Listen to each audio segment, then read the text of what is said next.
មានតែក្តីស្រឡាញ់ឲ្យគ្នាទៅវិញទៅមកសូមឲ្យមនុស្សលោកទាំងអស់ប្រកបរបររកស៊ីអ្វីចម្រើនរុងរឿងសូមឲ្យមនុស្សលោកទាំងអស់ចេះស្រឡាញ់យោគយល់ព្រោះអី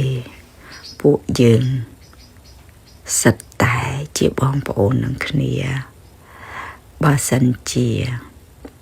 មិនមែនជាបងប្អូននឹងគ្នាមិនបានស្គាល់គ្នា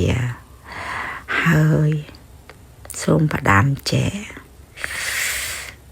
តើអ្នកដឹងដែរទេដែលអ្នកមិនចូលចិត្តអ្នកណាមួយជួនកាលពីជាតិមុនជាបងជាប្អូនជាម្ដាយជាឪពុកជាក្រុមគ្រួសាររបស់អ្នកតើអ្នកមើលដឹងទេព្រោះអីជាតិកំណើតរបស់ពួកយើងគ្រប់គ្នាមិនមែនត្រឹមតែមួយជាតិនេះណាគឺមានអាយុរាប់ម៉ឺនលានឆ្នាំរួចហើយប្រៀបដូចជាគ្រាប់ខ្សាច់តើអ្នករាប់គ្រាប់ខ្សាច់អស់ទេអ្នកមិនអាចរាប់គ្រាប់ខ្សាច់អស់យ៉ាងណានោះហើយគឺជាជីវិតរបស់អ្នកដឹងទេព្រះពុទ្ធធ្លាប់កើត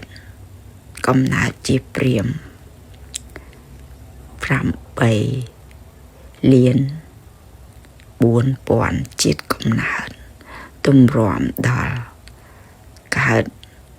ត្រាស់ជាព្រះពុទ្ធចុះទម្រាំអីពួកយើងតើប៉ុន្មានពាន់ជាតិកំណើតទៅប៉ុន្មានលានប៉ុន្មានកោដជាតិកំណើត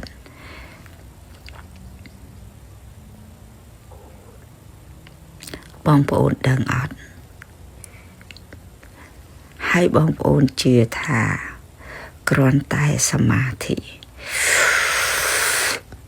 ស្រូបដង្ហើមចូលឲ្យវែងចូលទៅដល់ក្នុងសួតចូលទៅដល់ក្នុងពោះវៀនទូចពោះវៀនធំចូលទៅដល់ខាងក្នុងបំផុតនៃបំពង់ខ្យល់របស់បងប្អូនគ្រាន់តែប៉ុណ្ណឹងមិនថាបងប្អូនមានជំងឺអ្វីក៏បងប្អូនបើកាពះបង